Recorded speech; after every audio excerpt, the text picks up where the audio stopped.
कैसे हैं आप सब। आई होप बढ़िया ही होंगे। चलो विदाउट टाइम वेस्टिंग मैं आपका स्टार्ट करती हूँ मनी एंड क्रेडिट। ठीक है। अब सबसे पहली चीज़ क्या है कि मनी का हम क्यों यूज़ करते हैं। भाई आप सीधी सी बात है, ट्रांजेक्शन्स करने के लिए करते हैं। एक इंसान जिसके पास पैसा है वो उसको किसी भी कमोडिटी या सर्विस को एक्सचेंज करने के लिए पैसे का यूज़ करता है। ठीक है। अब अगर समझो, मैंने एक एग्जांपल लिया है यहाँ पे शू मैन्युफैक्चरर का। ठीक है। जिसने को क्या नाम है, जिसको गेहूँ खरीदनी है, तो सबसे पहले उसको क्या करना पड़ेगा, उसको एक ऐसा बंदा ढूंढना पड़ेगा जिसको वो जूता बेच सके और उसको गेहूँ की भी ज़रूरत हो। तो यानी कि बेसिकली क्या हुआ, हमारे पास ये कंसेप्ट आ गया डबल कोइंसिडेंस ऑफ वांट्स का, जिसमें हमने पैसे का यूज़ नहीं किया, यानी सामान के बदले सामान। यानी कि अगर देखा जाए तो एक बार्टर सिस्टम हो गया, जो कि एक बहुत इंपॉर्टेंट फीचर अगर हम कहते हैं तो कहते हैं क्या नाम है, डबल कोइंसिडेंस ऑफ वांट्स का एक ये असेंशियल फीचर भी हो गया। यानी कि जिसमें व्हाट अ पर्सन, जो भी इंसान बेचना चाहता है वो एग्जैक्टली दूसरों से खरीदना चाहता है। और बार्टर सिस्टम के अंदर जहाँ पे गुड्स डायरेक्टली एक्सचेंज किए जाते हैं बिना पैसे का यूज़ करेंगे। तो अब इन कॉन्ट्रास्ट एक ऐसी इकॉनमी के बारे में बात करूँ जहाँ पे पैसे का यूज़ है, जिसके अंदर बहुत पैसा जो है, मतलब कहीं ना कहीं डबल कोइंसिडेंस ऑफ वांट्स की नीड को एलिमिनेट करता है, यानी ख़त्म करता है। यानी कि ज़रूरी नहीं है शू मैन्युफैक्चर के लिए उसको हर बार एक फार्मर को ढूंढना है जो उसके जूते खरीदेगा और एट द सेम टाइम वो उससे क्या नाम है, गेहूँ लेगा। आपको सिर्फ एक बायर की ज़रूरत है जो शूज़ जिसको शूज़ की ज़रूरत है। एक बार आपने शूज़ एक्सचेंज करा मनी के लिए, ठीक है, I am repeating my word, money के लिए आपने जब उसको एक्सचेंज करा, ठीक है, तो आप उससे कोई और कमोडिटी खरीद सकते हो जो आपको खरीदनी है मार्केट से। क्योंकि मनी एक इंटरमीडिएट वो है, इंटरमीडिएट है इस एक्सचेंज प्रोसेस में, इसीलिए हमने इसको नाम दिया मीडियम ऑफ एक्सचेंज का। I repeat my words again, क्योंकि मनी एक तरह का इंटरमीडिएट है इस एक्सचेंज प्रोसेस में, इसीलिए हमने इसको मीडियम ऑफ एक्सचेंज बोला। अब हम बात करते हैं मॉडर्न फॉर्म्स ऑफ मनी की। मॉडर्न फॉर्म्स ऑफ मनी कौन कौन सी होगी, दो चीज़ें हो गई। First we have currency and we have deposit with banks. Currency के अंदर बात करें, करेंसी के अंदर दो चीज़ें आती हैं, पेपर नोट्स और कॉइन्स। अगर आप ध्यान दो इन दोनों के ऊपर हमारा वो भी आ सकता है, हमारा वो क्या नाम है, MCQ बेस्ड। ठीक है, कि कौन कौन से दो चीज़ें होगी। फिर कौन सी ऐसी, मतलब कि क्या नाम है, इंडिया के अंदर हमारा जो रिजर्व बैंक ऑफ इंडिया है वो करेंसी नोट्स को इशू करता है on the behalf of central government. तो एक MCQ का क्वेश्चन एक ये भी हो सकता है कि in India dash issues currency notes on behalf of central government. ठीक है। अगर हम बात करते हैं बैक टू करेंसी, जिसमें हम पेपर नोट्स और कॉइन्स की बात कर रहे थे, तो मॉडर्न करेंसी जो है वो कोई प्रेशियस मेटल गोल्ड सिल्वर या कॉपर से नहीं बनी है। ठीक है। और क्या नाम, मॉडर्न करेंसी जो है, और वो क्या नाम है, और इसको मीडियम ऑफ एक्सचेंज के तौर पे क्यों एक्सेप्ट करते हैं, क्यों इसी को एक्सेप्ट किया जाता है, क्यों इसको मीडियम ऑफ एक्सचेंज के तौर पे इसलिए एक्सेप्ट किया जाता है क्योंकि इसको ऑथराइज किया गया गवर्नमेंट ऑफ इंडिया के द्वारा, यानी गवर्नमेंट ऑफ द कंट्री के द्वारा एज अ करेंसी। इस वजह से हम इसको यूज़ करते हैं। ठीक है। अब नेक्स्ट चीज़ हमने जो बात करी थी मॉडर्न फॉर्म्स में, तो करेंसी है, दूसरा हमारा डिपॉजिट विद बैंक्स। ठीक है। दूसरा तरीका जिसमें लोग पैसे को होल्ड करते हैं वो डिपॉजिट विद बैंक्स।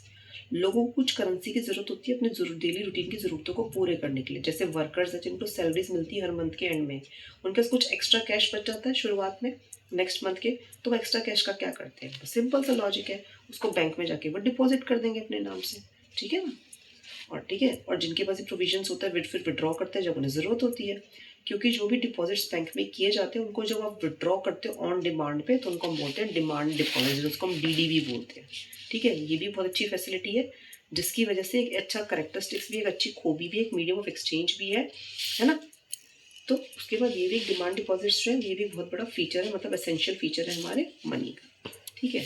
नेक्स्ट चीज़ जिसके बारे में हम बात करते हैं, लोन एक्टिविटीज़ ऑफ बैंक्स। ठीक है।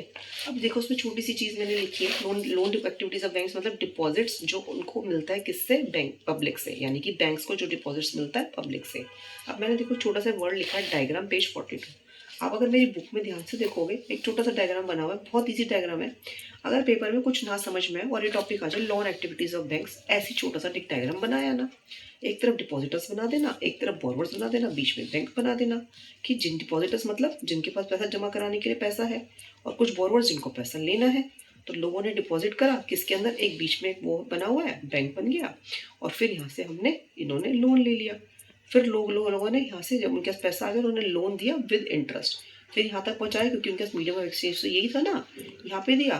फिर लोगों ने अपने विड्रॉल्स कर ली और अपना इंटरेस्ट ले लिया। छोटा सा डायग्राम है, इस टॉपिक को कवर अप कर देता है, दैट्स इट। सोचना ही नहीं है, ज़्यादा दिमाग लगाना ही नहीं है। नेक्स्ट आता है अलग अलग क्रेडिट सिचुएशंस। अब आप सोचोगे कि मैं पर्टिकुलरली क्यों डील कर रही हूँ, इसलिए कर रही हूँ लास्ट मोमेंट पे अगर आप मेरी वीडियोस देखते हो, आपके पास लास्ट टाइम पे मेरी वीडियोस अवेलेबल होती हैं, तो आपको क्या है कि आपको पैनिक नहीं होगा, परेशान नहीं होगा, आप लोगों की यार बड़े अच्छे से मुझे एक एक पेज को लेकर के एक्सप्लेन कर दिया, मेरा मेरा कॉन्फिडेंस थोड़ा और बूस्ट हो गया, क्योंकि लास्ट मोमेंट पर हम नर्वस बड़ी जल्दी हो जाते हैं। तो उस नर्वसनेस को कम करने के लिए थोड़ा सा मैंने एक तरीका ढूंढा है। आई होप मेरी हेल्प करे आपको ये चीज़ें, ठीक है।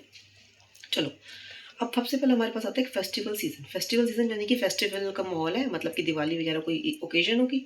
अब एक बंदा है इसमें सलीब, जिसको एक ऑर्डर मिलता है बड़े ट्रेडर से 3,000 पेयर ऑफ शूज़ का। अब उस प्रोडक्शन को समय पे करने के लिए उसने कुछ वर्कर्स को हायर किया। अब उसको कच्चा सामान भी खरीदना है, मतलब कि और भी चीज़ें लेनी है, तो उसे दो तरीके से लोन लेने के, कि उसने सप्लायर से पूछा कि वो लेदर अभी दे दे और उसको बाद में पे कर दे। दूसरा, उसने लोन ले लिया इन कैश बड़े से ट्रेडर से एक एडवांस पेमेंट के तौर पे। अब क्या है कि उसने कहा कि मैं एंड में आपको दे दूंगा। अब एंड ऑफ द मंथ पे उसने अच्छे से ऑर्डर भी डिलीवर कर दिया, एक अच्छा प्रॉफिट भी बन गया और रीपे भी कर पाया। अब यानी कि इसके अंदर अगर देखा जाए, इसके केस के अंदर क्रेडिट ने जो है उसकी ज़रूरतों को पूरा किया, उसके मतलब एक्सपेंसेस को कवर अप किया और टाइमली प्रोडक्शन करने की वजह से उसकी अर्निंग्स को भी इंक्रीज़ किया। अब यहीं पर एक दूसरा केस है, आप समझ गए कि यहाँ पर हमने एक केस ऐसा पढ़ा पॉजिटिव में, तो डेफिनेटली ये केस तो नेगेटिव में जाना है, स्वप्ना की प्रॉब्लम, ठीक है। अब पेपर के अंदर भी हो सकता है बाई चांस कोई ऐसा केस बेस्ड आ जाए, नाम चेंज हो जाए, कीवर्ड्स पढ़ लेना कि क्या क्या दिए हुए हैं, एक्सपेंसिस वर्ड है, उसको लोन मिला है, किस तरह से लेदर, किस तरह से कहाँ से परचेज़ करा है, कहाँ से उसने ऑर्डर लिए, कहाँ से अच्छा प्रॉफिट मिला है, ठीक है। अब दूसरा, स्वप्ना की सिचुएशन की अगर हम बात करें, वो भी एक छोटी सी फार्मर है, वो मतलब कि मूंगफली उगाती है 3 एकड़ ऑफ लैंड पे, उसने पैसा लिया मनी लेंडर से। अब क्या हुआ कि वो अपना मतलब लोन रीपे कर देगी, लेकिन अब क्या हुआ, क्रॉप के अंदर कीड़े लग गए, कीड़े लगने की वजह से उसकी क्रॉप फेल हो गई। अब क्योंकि उसने वो एक्सपेंसिव पेस्टिसाइड्स वो करे, लेकिन कोई ज़्यादा फर्क नहीं पड़ा, वो रीपे नहीं कर पाई और यानी कर्जा उसके ऊपर चढ़ गया। अगले साल उसने फिर से फ्रेश लोन लिया, इस साल नॉर्मल क्रॉप हो गई, बट अर्निंग्स इतनी अच्छी नहीं थी कि उसके लोन को कवर अप कर पाए। तो उसको क्या करना पड़ा, कुछ हिस्सा अपनी लैंड का बेचना पड़ा, एक तरह से अपने डेट को कवर अप करने के लिए। तो एक तरह से सिचुएशन इसकी अगर देखा तो डेट ट्रैप भी होते हैं कि लोग कैसे इन शिकंजों के अंदर फंसते चले जाते हैं। अब हमारे पास आता है नेक्स्ट टॉपिक जो हमने उठाया, वो था टर्म्स ऑफ क्रेडिट का। अब आप सोचेंगे मैम तो ये बड़ी जल्दी जल्दी भूले जा रही है, पता नहीं कुछ समझ में भी आएगा नहीं आएगा। अगर मेरी वीडियो को तुम 2 या 3 बार ध्यान से देखोगे, समझोगे, बहुत आसानी से समझ में आएगा। जल्दी जल्दी इसलिए बोल रही हूँ क्योंकि मुझे पता है तुम लोग लास्ट टाइम के ऊपर अगर देखने बैठे ना इस वीडियो को, तो तुम में से कोई भी टाइम देखती यार इतनी बड़ी वीडियो कौन देखेगा। थोड़ा जल्दी जल्दी बोलूँगी, सोचोगे, थोड़ा बहुत देखने की कोशिश तो करोगे, और शायद थोड़ा बहुत देखने से एक आध क्वेश्चन तुम्हारे काम का ही आ जाए, और एक आध क्वेश्चन काम में तो तुम फिर याद करो यार उस मैम की वीडियो देखी थी, मज़ा ही आ गया।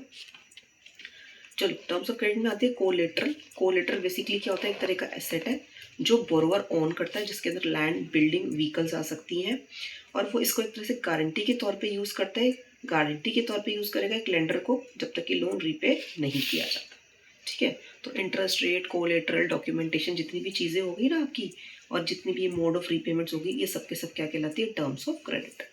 समझ में आ गया, बहुत इजी था, कोई दिक्कत नहीं। अब हम नेक्स्ट जो पढ़ने जा रहे हैं वो बेसिकली ये वाला पेज है, वैरायटी ऑफ क्रेडिट अरेंजमेंट्स की क्रेडिट लोग कैसे कैसे लेते हैं, किस किस तरीके से लेते हैं। 3 बंदों के नाम है हमारे पास, एक श्यामलाल, रामा और अरुण है।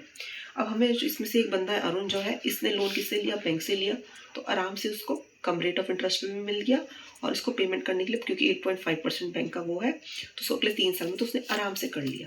अब रामा जो है वो है, उसको एक्सप्लॉइटेशन की जाती है मनी लेंडर से, पर उसके पास कोई और ऑप्शन था ही नहीं, तो क्या करती, उसको उसी से लेना पड़ेगा, चाहे वो कितने भी उस पर दे। अब हम श्यामलाल की बात करते हैं, तो उसने क्या, वो पहले जब उसने जो लैंड थी उसके लिए पहले एक लोन लिया मनी लेंडर से, विलेज के मनी लेंडर से, जिसने उसे 5% पे चार्ज किया। फिर उसने दूसरे एग्रीकल्चरल ट्रेडर से लिया, जिसने उसको 3% पे चार्ज किया। तो धीरे धीरे करके उसने भी मतलब क्या नाम है, एक तरीके से उसको रीपे करा जब उसकी खपत अच्छी होगी, हार्वेस्टिंग अच्छी हो गई। तो कहने का मतलब है कि वैरायटी मतलब तरीके अलग अलग, ठीक है। अब हमारे पास एक क्वेश्चन आता है कि कौन सी कोऑपरेटिव जो है वो प्रोवाइड करती है loans for the purchase of agricultural implements. तो इसमें सीधा सीधा आंसर है कृषांक कोऑपरेटिव्स का, हो सकता है एमसीक्यूज में आ जाए, तो इसलिए आई हैव मेंशनड इट अलग से। वैसे मैं इसकी एक वीडियो भी बनाऊंगी, क्वेश्चंस की भी वीडियो आपको अपलोड होकर मिल ही जाएगी, साइड बाय साइड आप सर्च करेंगे तो साइड बाय साइड, ठीक है। अब इसमें नेक्स्ट चीज़ क्या आती है, 2 तरह के सेक्टर्स हैं हमारे पास जिनसे हमें लोन प्रोवाइड किया था, दैट इज फॉर्मल सेक्टर और इनफॉर्मल सेक्टर। फॉर्मल सेक्टर में सिंपल्स आपको पता है, बैंक्स और कोऑपरेटिव्स आते हैं। इनफॉर्मल सेक्टर्स में हमारे रिलेटिव्स भी आ सकते हैं, मनी लेंडर्स भी आ सकते हैं, और फ्रेंड्स भी आ सकते हैं। फिर आरबीआई क्या करता है, आरबीआई ऑफ इंडिया यानी रिजर्व बैंक ऑफ इंडिया है, वो सुपरवाइज करता है फंक्शनिंग को फॉर्मल सोर्सेज ऑफ लोन्स की। फॉर एग्जांपल हमने देखा है बैंक्स एक मिनिमम कैश बैलेंस को मेंटेन करते हैं उन डिपॉजिट से जो उनको वो मिलता है, ठीक है। अब हम बात करते हैं नेक्स्ट टॉपिक जो मुझे लगता है बहुत बहुत इंपॉर्टेंट भी है, ठीक है, और वो है self help groups for the poor. और ये मैं इसको डिस्कस करूँगी जब अपनी नेक्स्ट वीडियो आपके लिए शेयर करूँगी, जिसमें हम क्वेश्चंस के ऊपर बात करेंगे। Thank you.